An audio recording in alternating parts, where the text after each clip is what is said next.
அதிகாரம் 13. ஞானமுள்ள மகன் தந்தையரின் நற்பயிற்சியை ஏற்றுக்கொள்வான். ஏளனம் செய்பவனோ கண்டிக்கப்படுதலை பொருள்படுத்த மாட்டான். நல்லார் தம் சொற்களின் பயனான நல்லுணவை உண்பர். வஞ்சகச் செயல்களே வஞ்சகர் உண்ணும் உணவாகும். நாவை காப்போர் தம் உயிரையே காத்துக் கொள்கின்றனர். நாவை காவாதோர் கெட்டழிவர். சோம்பேறிகள் உண்ண விரும்புகிறார்கள், உணவோ இல்லை. ஊக்கமுள்ளோரோ உண்டு நிறைவடைகின்றனர். நல்லார் பொய்யுரையை வெறுப்பர். பொல்லாரோ வெட்கக்கேடாகவும் இழிவாகவும் நடந்து கொள்வர். நேர்மையாக நடப்போரை நீதி பாதுகாக்கும்.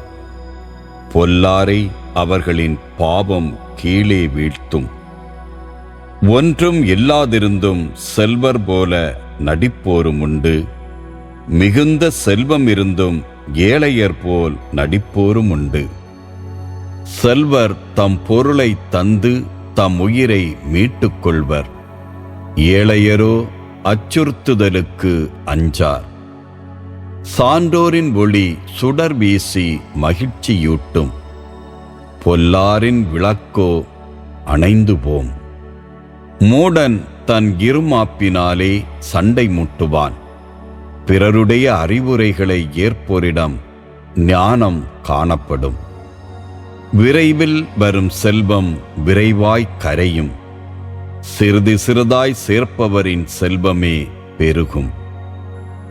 நெடுநாள் எதிர்நோக்கி இருப்பது மனச்சோர்வை உண்டாக்கும்.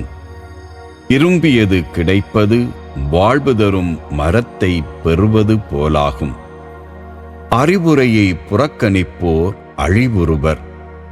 கட்டளைகளை மதிப்போர் பயனடைவர். ஞானமுள்ளவரது அறிவுரை வாழ்வளிக்கும் ஊற்றாகும்.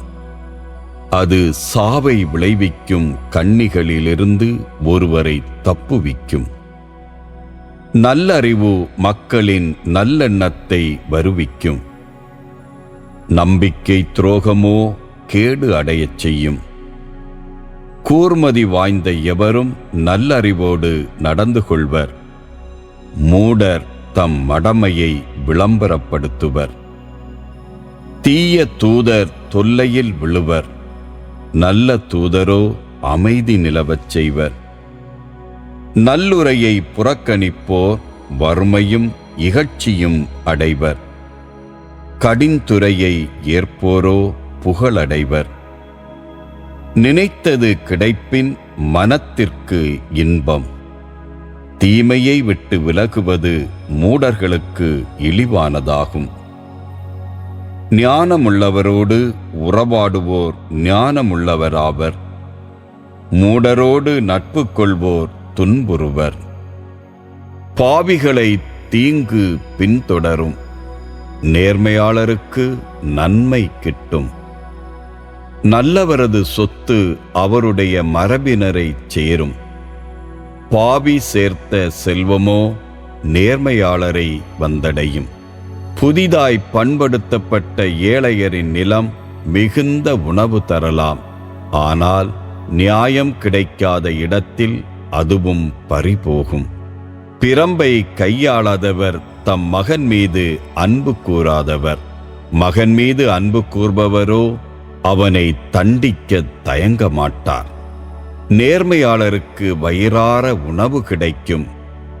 பொல்லாரின் வயிறோ பசியால் வாடும்.